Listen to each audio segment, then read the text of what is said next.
ശാസ്ത്രീയ ഉപനിഷത്ത് പഠനം ക്ലാസ് 301. നമ്മളിന്ന് നോക്കുന്നത് 60ാമത്തെ ഉപനിഷത്തായിട്ട് ശ്വേതാശ്വതര ഉപനിഷത്താണ്. അതിൽ അധ്യായം 4 1 മുതൽ 5 വരെയുള്ള മന്ത്രങ്ങളാണ്. ഇതിലും ആ പരബ്രഹ്മ പരമേശ്വരനെ പറ്റിയുള്ള പരാമർശം തന്നെയാണ്. ആ പരബ്രഹ്മ പരമേശ്വരൻ എന്ന് പറയുമ്പോൾ ബ്രഹ്മമാണ്. ചുരുക്കി പറയാം, ബ്രഹ്മം എന്ന് പറയും. പ്രപഞ്ചം ഏതിൽ നിന്നാണ് ഉണ്ടായത്? ഇപ്പം നമ്മുടെ ശാസ്ത്രലോകം അന്വേഷിച്ചപ്പോൾ ഇലക്ട്രോൺ, പ്രോട്ടോൺ, എനർജി അങ്ങനെ പോയിട്ട് അതിൻ്റെ അപ്പുറം അവർക്ക് പോകാൻ പറ്റിയില്ല. കാരണം അത് അവരുടെ ഉപകരണങ്ങൾ കൊണ്ടൊന്നും, കണ്ണുകൊണ്ടോ മൂക്കുകൊണ്ടോ അല്ലെങ്കിൽ വേറെ എന്തെങ്കിലും എക്യുപ്മെൻറ്റ്സ് കൊണ്ടൊന്നും കണ്ടെത്താൻ പറ്റാത്ത കാര്യമാണ്. അതുകൊണ്ട് അവരത് വിട്ട് കളഞ്ഞു. പക്ഷേ വേദങ്ങൾ പറയുന്നു അതിനങ്ങനെ വിടേണ്ട കാര്യമൊന്നുമില്ല. അതിന് രൂപവും ഭാവവും ഇല്ലാത്തത് കൊണ്ടാണ് നിങ്ങൾക്ക് എക്യുപ്മെൻറ്റ്സ് കൊണ്ടൊന്നും കണ്ടെത്താൻ പറ്റാത്തത്. അതിന് രൂപമില്ല, ഭാവമില്ല, ഒരു വിചാരങ്ങൾ എന്തോന്നുണ്ടായിരുന്നു. സയൻസ് അംഗീകരിക്കേണ്ടിക്ക് തന്നെ ഒന്നുമില്ലാത്തതിൽ നിന്ന് ഒന്നും ഉണ്ടാവില്ല. എന്തോന്നുണ്ടായിരുന്നു, അതിന് രൂപവും ഭാവവും ഒന്നുമില്ല, വിചാരങ്ങളൊന്നുമില്ല. അതുകൊണ്ട് അതിനെ നമുക്ക് എക്യുപ്മെൻറ്റ്സ് കൊണ്ടൊന്നും മനസ്സിലാക്കാൻ പറ്റില്ല. ആ നിലയിൽ അവർ കണ്ടിട്ട് പറഞ്ഞു, അങ്ങനെയൊന്നും ഉണ്ടായിരുന്നു, അത് സങ്കല്പിക്കുക, എന്തോന്നുണ്ട്, അതിൽ നിന്നാണ് ഈ പ്രപഞ്ചം ഉണ്ടായിരിക്കുന്നത്. അതിനവർ ബ്രഹ്മം എന്ന് പേരും കൊടുത്തു. അപ്പം അതിനെപ്പറ്റി കുറേ വിസ്തരിച്ച് പറയുകയാണ് ഇവിടെ. തിരിച്ചും മറിച്ചും എല്ലാം പറയുകയാണ്. നമുക്കൊന്നിലെന്താണ് പറയുന്നത് നോക്കാം. ആ പരമേശ്വരൻ നിരാകാര സ്വരൂപത്തിൽ, അതിന് ആകാരമില്ല, ഒരു രൂപമില്ല, രൂപവും വർണ്ണങ്ങളും ഒന്നും തന്നെയില്ല, വർണ്ണരഹിതനാണ്. അതിന് നിറവില്ല, മണമില്ല, ഒരു ഗുണവുമില്ല. അതുകൊണ്ട് ഒരു ഉപകരണത്തെ കൊണ്ട് നിങ്ങൾക്ക് മനസ്സിലാക്കാൻ പറ്റില്ല എന്നാണ് ഋഷികൾ പറഞ്ഞു തന്നിരിക്കുന്നത്.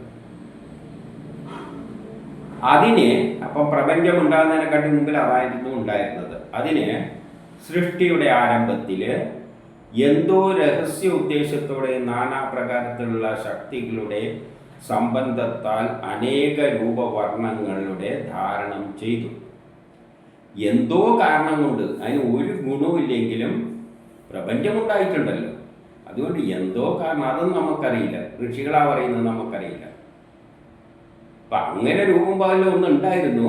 അതിന് ഏതോ ഒരു സൃഷ്ടിയുടെ സമയത്ത് അതിന് എന്തോ കാരണത്താൽ ഇങ്ങനെയെല്ലാമായിട്ട് മാറണമെന്ന് തോന്നി. രൂപവും വർണ്ണങ്ങളും എല്ലായിട്ടുള്ള പല വസ്തുക്കളായിട്ട് സ്വയം അങ്ങ് മാറി വരണമെന്ന് തോന്നി. അപ്പോഴാണ് അതിൻ്റെ ദൃശ്യരൂപത്തിലേക്ക് വന്നത്. അത് തൻ്റെ പ്രയോജനത്തിനായി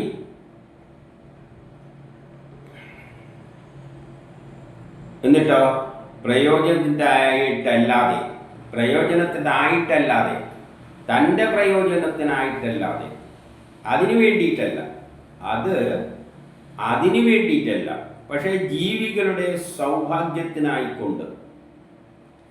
അപ്പോൾ അത് സൃഷ്ടിയുടെ ആരംഭത്തിൽ അതിനു വേണ്ടിയിട്ടല്ല, അത് ഇനി ഉണ്ടാകാൻ പോകുന്ന ജീവജാലങ്ങളുടെ എല്ലാം സൗഭാഗ്യത്തിന് വേണ്ടിയിട്ട് നാനാ വർണ്ണത്തോടു കൂടിയ ജഗത്തിൻ്റെ രചനയും പാലനവും സംഹാരവും നടത്തുന്നു. ഇവിടെ സൃഷ്ടിക്കപ്പെടുന്ന ഭൂമിയിലുള്ള ജീവജാലങ്ങളുടെ സൗഭാഗ്യത്തിന് വേണ്ടിയിട്ട് അത് സ്വയം എന്തായിത്തീരുന്നു, പല വർണ്ണങ്ങളിലുള്ള വസ്തുക്കളായിട്ട് തീരുന്നു. അതിൻ്റെ രചന അത് തന്നെയാണ് നടത്തിയിരിക്കുന്നത്. അത് തന്നെ ഡിസൈൻ ചെയ്തിട്ടാണ് സ്വയം ഇങ്ങനെ ഇറങ്ങി വന്നത്. അത് തന്നെ ഇറങ്ങി വന്നതാണ്. അത് തന്നെയാണ് പ്രമോദായിട്ട് വന്നിരിക്കുന്നത്. ആ ബ്രഹ്മം തന്നെയാണ് പ്രമോദായിട്ട് വന്നത്. ആ ഈശ്വരൻ തന്നെയാണ് പ്രമോദായിട്ട് വന്നിരിക്കുന്നത്. അപ്പം പ്രമോദന ഏത് രൂപത്തിലായിട്ട് വരണം എന്നല്ല, അത് തന്നെയാണ് തീരുമാനിച്ചിരിക്കുന്നത് ഇന്ന രൂപത്തിൽ. അതാണ് രചനയും പാലനവും. കുറേ കാലത്തേക്ക് ഇവിടെയുള്ള എല്ലാത്തിനെയും പരിപാലിക്കും, ആവശ്യം കഴിയുമ്പം തട്ടും, സംഹാരവും. ഈ പ്രപഞ്ചമടക്കം അതിൽ കൊണ്ട് ലയിപ്പിക്കും. ഓരോ കാലത്തിനനുസരിച്ച് അവയുടെ ആവശ്യമനുസരിച്ചാണ് അനേക രൂപങ്ങളായിട്ട് പ്രത്യക്ഷമായത്. അത് പല രൂപത്തിൽ വന്നത് എന്തിനു വേണ്ടിയാണ്? അതിൻ്റെ ആവശ്യങ്ങൾ നിറവേറ്റാൻ വേണ്ടിയിട്ടാണ്. തോന്നുന്ന മാതിരിക്ക് വരികയല്ല ചെയ്തത്. അതാദ്യം ഇലക്ട്രോണും പ്രോട്ടോണും എനർജിയായി മാറി, ഇലക്ട്രോണും പ്രോട്ടോണും ആയിട്ട് മാറി. അല്ല, കൃത്യ എണ്ണമാണ് ഉണ്ടാക്കിയിരിക്കുന്നത്. വളരെ സൂക്ഷ്മമാണ് ഇലക്ട്രോൺ. കാരണം അത് ഒറ്റ ഒരു ഇലക്ട്രോൺ അധികമാവില്ല. കാരണം എത്രമാത്രം പ്രോട്ടോൺ ഉണ്ടോ അത്രയും ഇലക്ട്രോണായി മാറി. എന്നിട്ട് അതെല്ലാം കൂടിച്ചേർന്നിട്ട് ഈ പ്രപഞ്ചത്തിൽ ഉണ്ടാകേണ്ട സാധനം മാത്രമേ അത് ഉണ്ടാക്കിയിട്ടുള്ളൂ. അത് സ്വയം വന്നിട്ടുള്ളൂ. അല്ലാതെ മിച്ചമായിട്ടൊന്നും ഉണ്ടാക്കിയിട്ടില്ല. നമ്മൾ സാമ്പാറെല്ലാം വെക്കുമ്പോൾ കുറച്ച് വെണ്ടയ്ക്ക് അത് ഇതുവല്ല മിച്ചം വരുമല്ലോ, അതിനൊന്നും മിച്ചം വന്നിട്ടില്ല. അത് സ്വയം പലതായിട്ട് തീർക്കും. എന്നിട്ട് പ്രത്യക്ഷമായി. എങ്കിലും അങ്ങനെ അത് തന്നെയാണ് എല്ലാമായി മാറിയെങ്കിലും അവൻ ഏകനും അദ്വിതീയനുമാണ്. അവൻ ഏകനാണ്. അത് ഇതെല്ലാമായിട്ട് ആര് വന്നിട്ടുണ്ടെങ്കിലും അത് ഏകനാണ്, അത് അദ്വിതീയനാണ്. അദ്ദേഹത്തിൽ നിന്നും മുക്തമായി മറ്റൊന്നും ഇവിടെയില്ല. അദ്ദേഹത്തിൽ നിന്നും അകന്ന ഒരു വസ്തുവും ഈ പ്രപഞ്ചത്തിലില്ല. കാരണം അത് തന്നെയാണ് ഇവിടെ എല്ലാമായിട്ട് മാറിയത്. അപ്പൊ അതിന് പുറത്ത് ഒരു സാധനമില്ല. അത് പൂർണ്ണമായിട്ടും വന്നിട്ടില്ല. എങ്ങനെയാന്ന് വെച്ചാൽ, ഇപ്പം ഞാനാണ് ആ ബ്രഹ്മം എന്ന് വെച്ചാൽ എൻ്റെ കൈയിൻ്റെ ഇവിടെ നിന്ന് ഒരു ചെറിയ കുരു വന്നിട്ട് പ്രപഞ്ചമാരിയായിട്ട് മാറുകയാണ്. എന്നിട്ട് അതങ്ങ് അമർന്നു പോകും. അതാണ് പ്രളയ സമയം നടക്കുന്നത്. അപ്പം ബ്രഹ്മം എന്ന് പറയുന്നത് അതിന് അതിരില്ല, എങ്ങനെയോ പോവുകയാണ്. അതിൻ്റെ ഒരംശത്തിൽ പ്രപഞ്ചം അങ്ങനെ നിറഞ്ഞു കിടക്കുകയാണ്. അതിൻ്റെ ഏതോ ഒരു സ്ഥലത്ത് ഒരു ചെറിയ പ്രപഞ്ചമായിട്ട് മാറി. അതുകൊണ്ട് അദ്ദേഹത്തിൽ നിന്നും മുക്തമായി മറ്റൊന്നും ഇവിടെയില്ല. അതുകൊണ്ട് പറയുകയാണ്, ആ ശക്തിയോട് അപേക്ഷിക്കുകയാണ്, നമുക്ക് സദ്ബുദ്ധി തരണേ, നല്ല ബുദ്ധി തരണേ എന്നതിന് ഈ സംഗതി മനസ്സിലാക്കാൻ വേണ്ടിയിട്ട് അതിനോട് തന്നെ ചോദിക്കുകയാണ്. കാരണം ബുദ്ധി തരേണ്ടത് ആരാണ്? അത് തന്നെയാണ്. അല്ലാതെ നമ്മൾ വിചാരിച്ച ബുദ്ധിയൊന്നും കിട്ടില്ല. അപ്പം അതോട് തന്നെ ചോദിക്കുന്നു, നമുക്ക് സദ്ബുദ്ധി തരണേ. ഇനി 2 എന്നിട്ട് എന്താ? ഇത് തന്നെയാണ് പറയുന്നത്. അന്നം, ജലം, സൂര്യൻ, വായു, ചന്ദ്രൻ, മറ്റ് പ്രകടമായ വസ്തുക്കൾ, പ്രകടമായ നക്ഷത്രങ്ങൾ, പ്രജാപതിമാർ, ബ്രഹ്മാവ്, ഇവരെല്ലാം ആ പരബ്രഹ്മം തന്നെ. ഞാൻ ആ ബ്രഹ്മം തന്നെയാണ് എല്ലാം ഞാനായി വന്നത് എന്ന് പറയുന്ന പോലെ ഇവിടെ പറയുകയാണ്. ജലമായതും സൂര്യനും ചന്ദ്രനും ആകാശത്തിലുള്ള നക്ഷത്രങ്ങളും എല്ലാം അത് തന്നെയാണ് ബ്രഹ്മമായിട്ട് വന്നതുകൊണ്ട്, അത് തന്നെയാണ് ഇതെല്ലാമായി വന്നതുകൊണ്ട് ഇതെല്ലാം ബ്രഹ്മം തന്നെ, പരബ്രഹ്മം തന്നെ. അതെല്ലാം അതിൻ്റെ വിഭൂതികളൊക്കെ ഒരു പ്രത്യേക രൂപത്തിൽ അത് പ്രത്യക്ഷപ്പെടും. എല്ലാറ്റിൻ്റെയും അന്തരാമിയായ ആത്മാവും, എന്നിട്ട് നമ്മളെ ഉള്ളിലൊരു ആത്മാവുണ്ടല്ലോ, ആ ആത്മാവും അത് തന്നെ, അദ്ദേഹത്തിൻ്റെ രൂപം തന്നെ. ഇങ്ങനെ പൂർണ്ണ ജഗത്തിനെ, ഈ പൂർണ്ണ ജഗത്തിൻ്റെ രൂപത്തിൽ, ഇങ്ങനെയുള്ള ഈ പൂർണ്ണ ജഗത്ത് എന്ന് പറയുന്നത് എന്താണ്? 7 ലോകങ്ങളുണ്ട്, 14 ലോകങ്ങളുണ്ട്, മുകളിലും താഴെയല്ലായിട്ട്. അത് മുഴുവൻ പരമാത്മാവായിട്ട് നമ്മൾ ചിന്തിക്കുക. അപ്പം പരമാത്മാവ് ഏതാണെന്ന് ചോദിച്ചു കഴിഞ്ഞാൽ അതിന് രൂപവും ഭാവമൊന്നുമില്ല. പക്ഷെ അതെന്തോ കാരണത്താൽ അതിൻ്റെ ഒരംശം ഈ രൂപത്തിൽ ഇങ്ങനെ പ്രത്യക്ഷമായിട്ടുണ്ട്, ഈ പ്രപഞ്ചമായിട്ട്. ഈ കാണുന്നതെല്ലാം അത് പരമാത്മാവായിട്ട് കാണാൻ ശ്രമിക്കുക. അതേ നമുക്ക് ചെയ്യാൻ പറ്റുള്ളൂ. ഇനി 3 അദ്ദേഹം സ്ത്രീ, പുരുഷൻ, കുമാരൻ, കുമാരി ആദിയായ അനേകം രൂപങ്ങളോട് കൂടിയതാകുന്നു. ഇവിടെയുള്ള സ്ത്രീ അത് ആർത്തവമുള്ള സ്ത്രീ ആയാലും വേണ്ടിയില്ല, ആർത്തവമില്ലാത്ത സ്ത്രീ ആയാലും വേണ്ടിയില്ല. പുരുഷൻ അത് ബ്രാഹ്മണ, ക്ഷത്രിയ, വൈശ്യ, ശൂദ്രനായാലും വേണ്ടിയില്ല, ഹിന്ദുവോ മുസ്ലിമോ ക്രിസ്ത്യാനിയോ എന്തായാലും വേണ്ടിയില്ല. കുമാരൻ, കുമാരി ആദിയായ എല്ലാ രൂപങ്ങളോടും കൂടി അത് തന്നെയാണ് വന്നിരിക്കുന്നത്. ഈ പ്രപഞ്ചത്തിൽ ഇത്തരം രൂപത്തിലാണത് പ്രകടമായിട്ട് വന്നത്. അതുകൊണ്ട് തന്നെ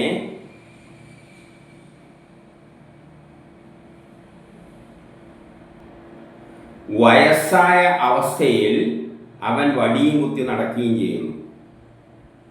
അവൻ തന്നെയാണ് എല്ലാമായി വന്നതെന്ന് പറഞ്ഞാൽ ഒരാൾ വടിയും കുത്തിയിട്ട് ഒരു കിളവൻ നടന്നു പോകുന്നുണ്ടെങ്കിൽ അത് തന്നെയാണ് ആ കിളവനായിട്ട് വന്നിരിക്കുന്നതും. ഇപ്പം വയസ്സായിപ്പോയി.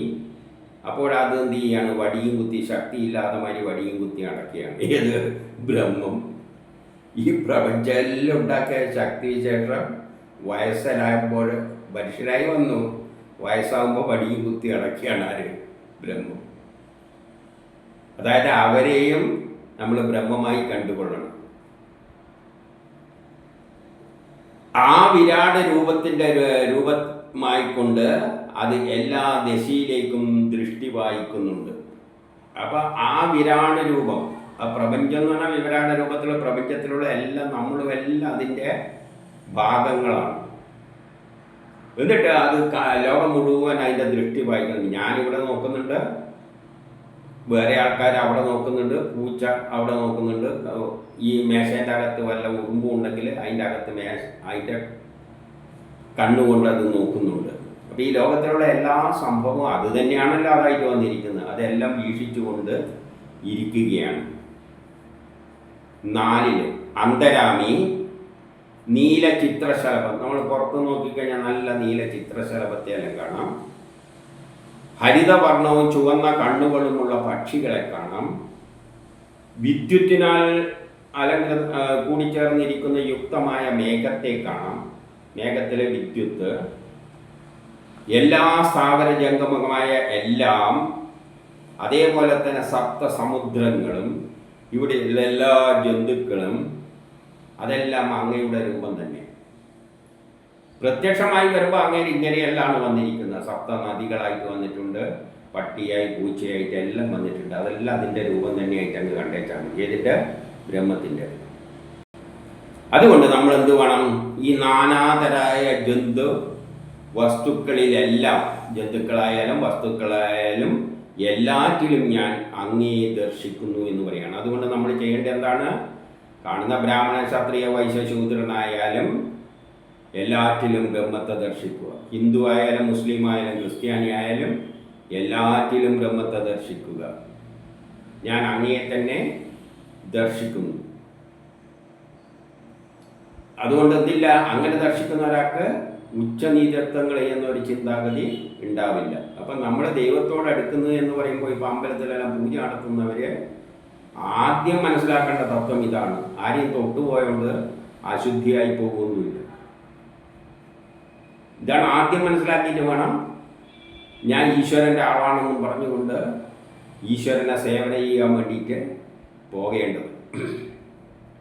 കാരണം അവയെല്ലാം അതിൽ നിന്നും ഉത്ഭവിച്ചു. കാരണം ഈ ഉണ്ടായിരിക്കുന്ന പട്ടിയായാലും പൂച്ചയായാലും എല്ലാം അതിൽ നിന്നാണ് ഉത്ഭവിച്ചിരിക്കുന്നത്. അതിൽ നിന്ന് ഉത്ഭവിക്കുകയാണ് ചെയ്തിരിക്കുന്നത്. അത് തന്നെയാണ് അതായിട്ട് വന്നിരിക്കുന്നത്.